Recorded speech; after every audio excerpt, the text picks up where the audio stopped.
From our archives, the Billy Graham Classics. Tonight I want you to turn with me to Mark, the 4th chapter.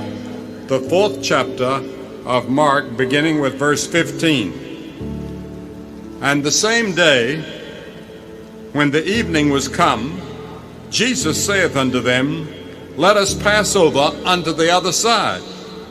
And when they sent away the multitude, they took him even as he was in the ship, and there were also with him other little ships. And there arose a great storm of wind, and the waves beat into the ship, so that it was now full.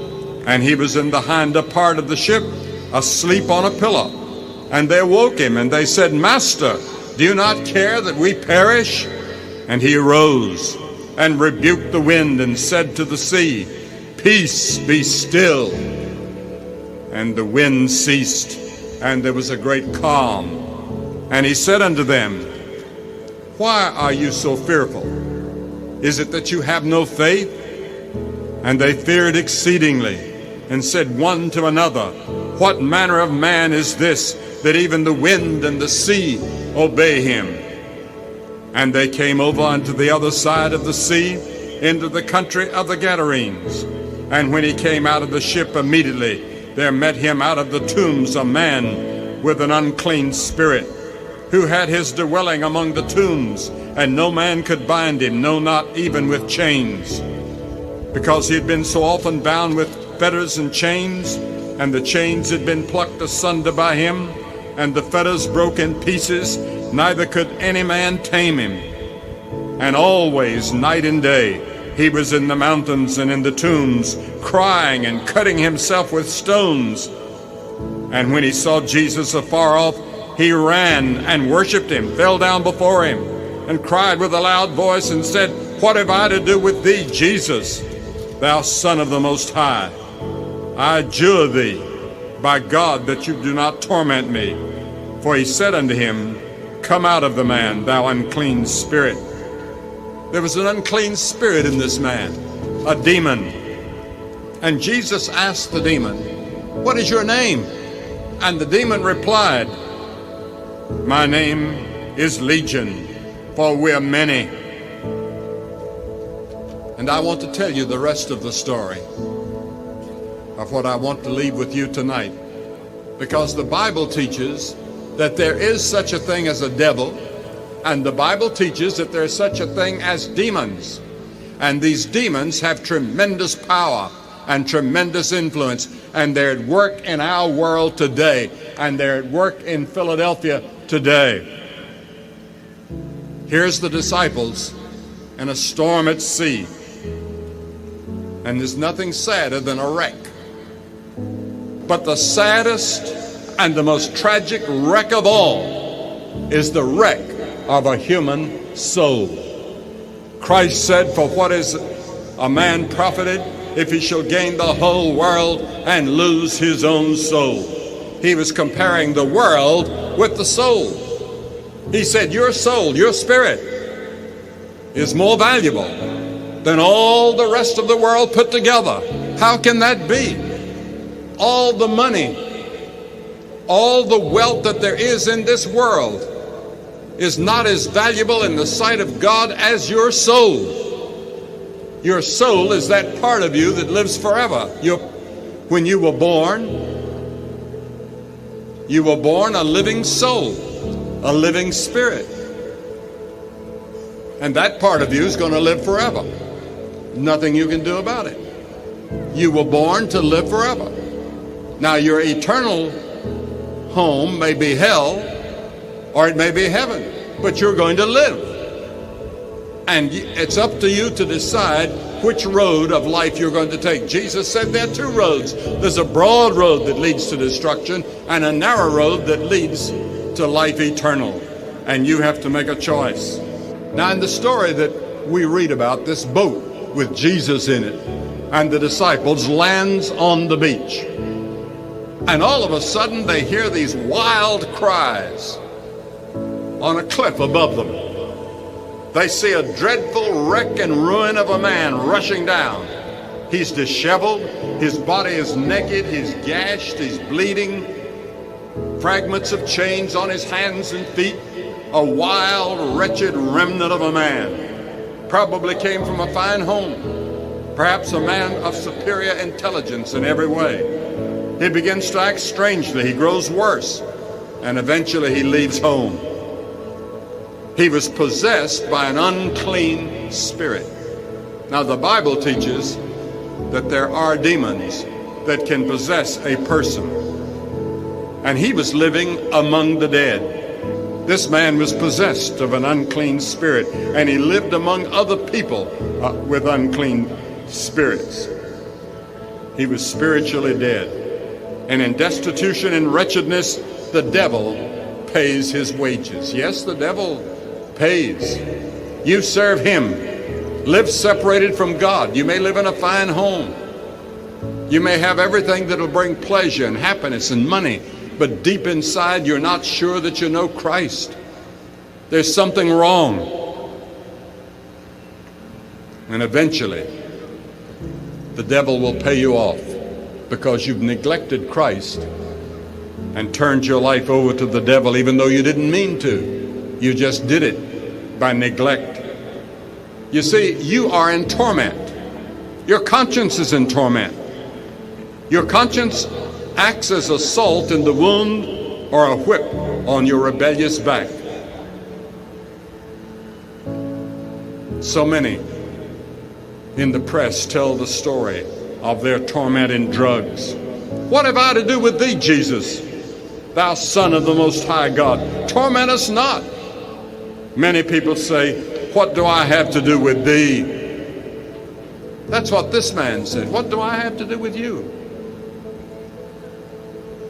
A working man will say, well, he's too busy for Christ. A rich man says that religion is for the poor people. An intellectual man says it's for the uneducated. The common man says, I can't understand it. The radical says it isn't revolutionary enough. Whether you like it or not, you will someday have something to do with God at the judgment. Every knee shall bow to me, and every tongue shall confess that he's the Christ. Whether you like it or not, someday you will bow.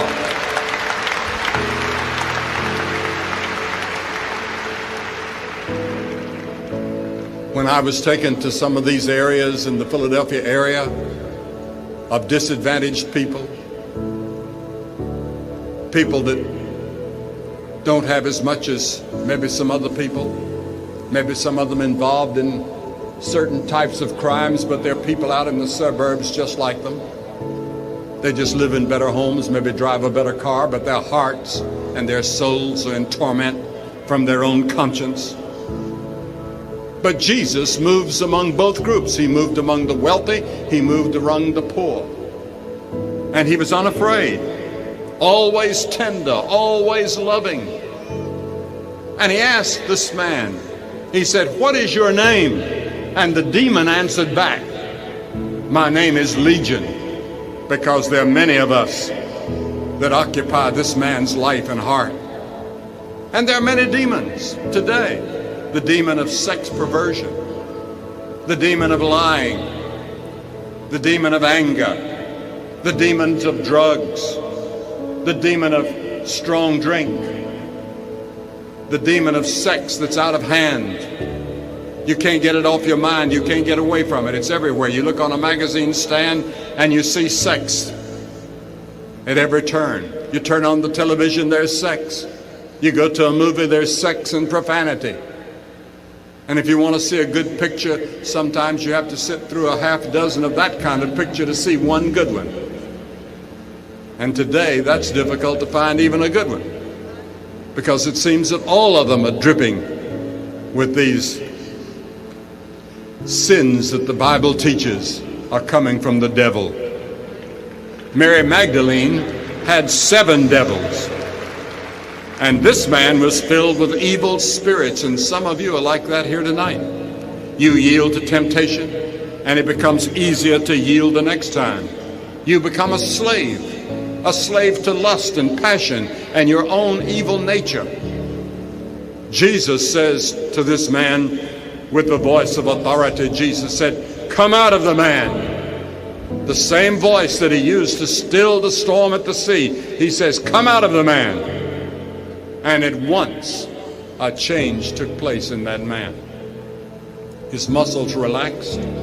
The stones fell from his hands. The wild look on his face left. A look of reason came. Humanity was restored. A disciple leaned over and wiped blood from his face. Another one came and put some clothes on him. And there were 3 prayers that were prayed in this story. Only one was answered. The first prayer came from the demons. There were 2,000 pigs or hogs that were feeding out in the fields up on the cliff. And they were watched over by herdsmen. And the demons said to Jesus, "Send us into the swine." And I've often thought to myself how awful the existence of hell must be if you want to live in a swine instead of hell. One of the most tragic and dreadful prayers ever uttered. They didn't want to go to hell. Hell must be awful if the demons begged Christ to send them to the swine. It's a terrible lesson for us to learn. Hell is called in the Bible many names. It's called a horrible tempest in Psalm 11. It's called a place of sorrows in Psalm 18. It's called a place of wailing in Matthew 13. It's called a place of weeping in Matthew 8. It's called a place of torment in Luke 16. It's called a place of outer darkness in Matthew 8. In Revelation 20:15, it's called a lake of fire. Whatever all those things mean, it's terrible. It'll be separation from God. That is hell. To be separated from God. And you can have hell on this earth. And some of you are living in hell now because you're separated from God. The problem with you is not your wife, it's not your husband, it's not your business, it's not your children. It's the separation from God. God loves you. He's there to help you every day. He died on the cross for you because he loved you.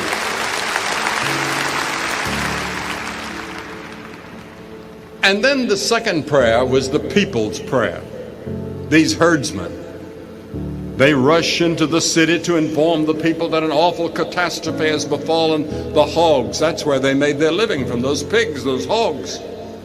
They saw the transformed man, but all they could think about was the loss of money.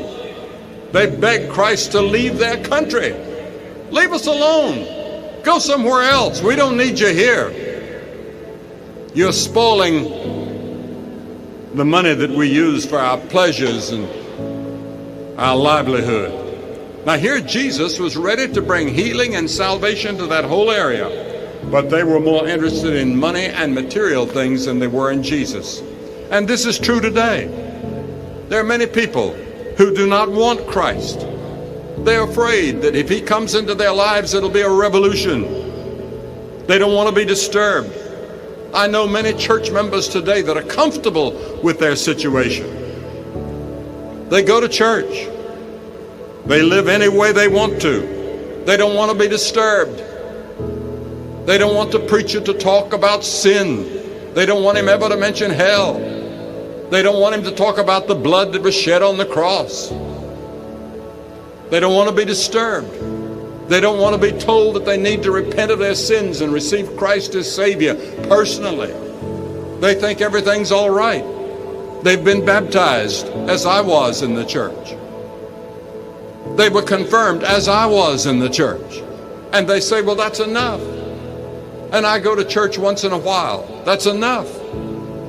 I believe in God. I believe in Christ. Yes, you have a head belief. Jesus said, you believe in me. You serve me with your mouth, but your heart is far from me. Does Jesus live in your heart? Do you know he's there?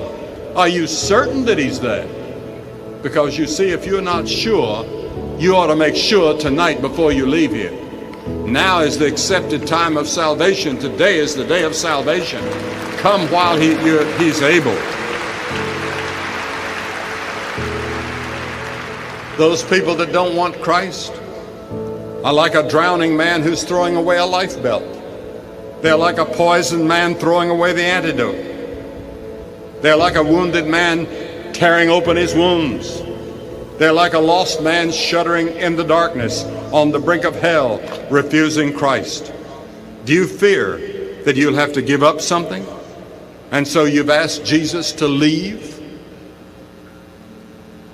You're afraid he might look in some secret chamber of your life? The most terrible verse in all the Bible is found in Psalm 106:15, and he gave them their request, but sent leanness to their soul. God is answering your prayer. He's sending you your request for job, a decent home, a decent place to live, but your soul is lean toward God, and you're separated from him, and you need to come to him. That's what the cross is all about. That's why he died, and those two arms of the cross are to bring you together. And he reaches out with one hand, and you reach out with the other and grasp his hand, and he'll hold you. You don't have to worry about holding on to him. He'll do the holding. And then the scripture says, Ephraim is joined to his idols. Let him alone. And 3 times in the book of Romans, it says God gave them up. See, God can give you up, because you cannot come to Christ unless the Holy Spirit convicts you and draws you and speaks to you and gives you an opportunity like this. You better come while you can. If there's even the slightest disturbance in your heart or the slightest indication that you need Christ, you better come tonight. There may not be another night like this for you. What a terrible thing for God to quit speaking to you and for God to quit disturbing you. Thank God he does disturb you. Thank God he does use your conscience. Thank God he does use your brain. God will continue to love you, and it's never too late. My father had the strange idea when he was a young man that he had committed the unpardonable sin, and he carried that with him for years. He thought it was too late for him, but one day Christ came into his heart and changed him when he was in his 50s, and made him a new person.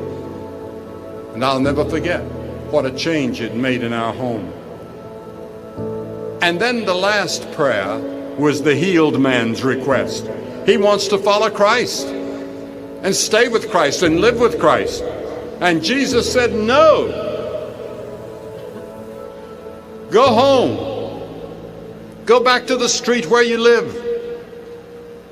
Go back to your friends. Go back to your neighborhood. Go back to your community and tell them what great things the Lord has done for you. And he had compassion on him. You see, we're to go back home tonight and tell people what God has done for us, because Christ is going to do something for you tonight that you never expected before you came here. You can have a brand new life when you walk out of this stadium. You say, can it happen that fast? It happens that fast. Did you know that every person that Jesus called, he called publicly? Everyone. Now, Nicodemus came to him by night, I know that. But everyone that Jesus called and transformed and changed, it was instantaneous, and it was public. And I'm going to ask you in a moment to get up out of your seat and come publicly and say tonight, I want my sins forgiven. I want to know I'm going to heaven. I received Christ into my heart by faith. I repent of my sins. There were 3 things that this man had. He now had rest. Come unto me, all ye that labor and are heavy laden, and I'll give you rest, said Jesus. He now was clothed, because he'd been naked before like Adam and Eve.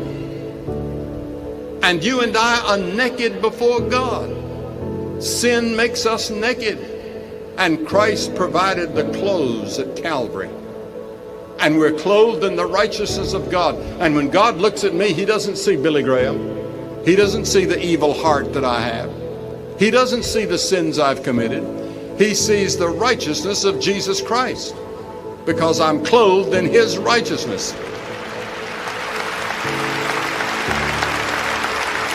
For by grace are you saved, that not of yourselves, not of works, lest any man should boast. You can't work your way to heaven. You can't buy your way. God gives it to you, but it comes by the way of the cross. Do you know that Christ lives in you tonight? If I had a doubt in my heart, you couldn't get me to leave this stadium till I'd found out, because it's too dangerous. What shall it profit a man if he gain the whole world but lose his own soul? And then he had reason. He came to his senses. He was in his right mind. Sin destroys the mind and distorts the mind. And many people have moral insanity. So Christ can cure, he can cleanse, and he can change. And he'll do that for you tonight if you'll let him. And I'm going to ask you to get up out of your seat right now and come and stand in front, publicly and openly, and say, I want to be sure. You may be a member of the best church in your community. You may be looked upon as a good person, but you're not sure how you stand, and you'd like to be sure. I'm going to ask you to come, especially you from up here in the upper gallery, because it takes a minute or two longer.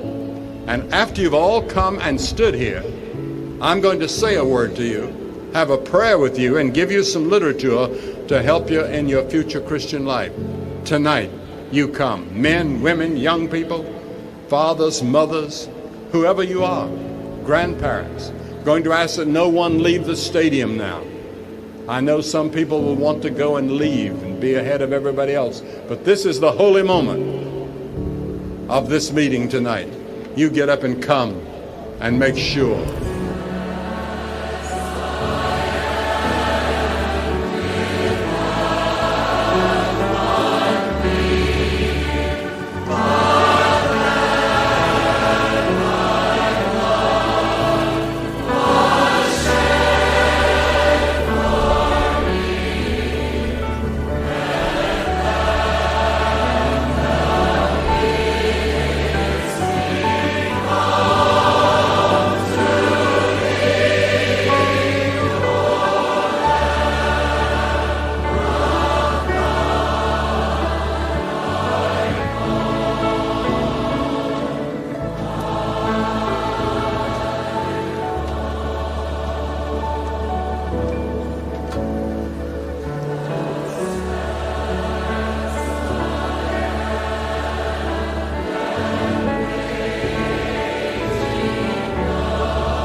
Just as hundreds here have responded to the invitation to make a public commitment to Jesus Christ, you can too, wherever you are. Just call the number on your screen right now.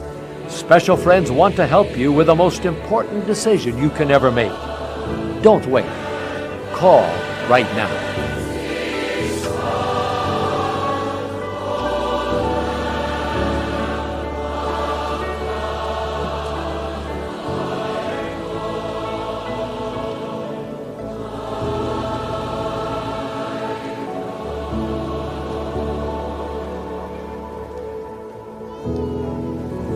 And you've been watching tonight. You'd like to make your commitment to Christ. You can make that commitment where you are, in a hotel room, in a bar, in your home, wherever you are. Just say, yes, Lord Jesus, come into my heart. Forgive my sins. I receive you into my heart by faith. If you'll do that, he'll come and he'll be there, because he loves you. It's my prayer that many will make that commitment tonight. If you just prayed that prayer with my Father, or if you have any questions about a relationship with Jesus Christ, I would just call that number that is on the screen. There'll be someone there to talk with you, pray with you, and answer those questions. And remember, God loves you. If you would like to commit your life to Jesus Christ, please call us right now toll-free at 1-877-772-4559. That's 1-877-772-4559. Or you can write to us at Billy Graham, 1 Billy Graham Parkway, Department C, Charlotte, North Carolina, 28201. Or you can contact us on the web 24/7 at peacewithgod.tv. We'll get the same helps to you that we give to everyone who responds at the invitation. On behalf of Franklin Graham and the Billy Graham Evangelistic Association, thank you for watching, and thank you for your prayers.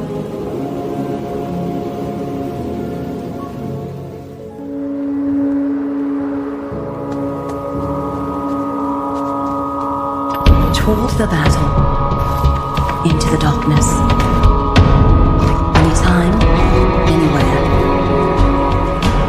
This is our mission, sharing hope. Jesus.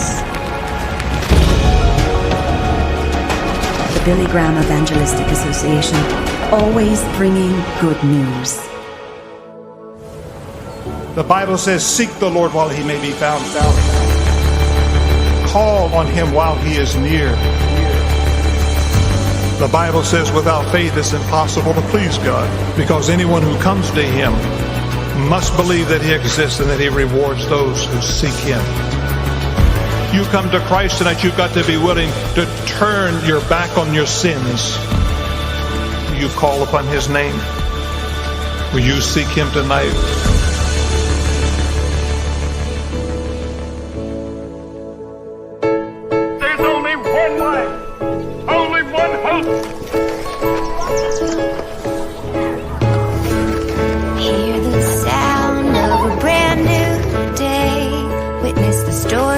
Come and give your life to Christ and see what happens.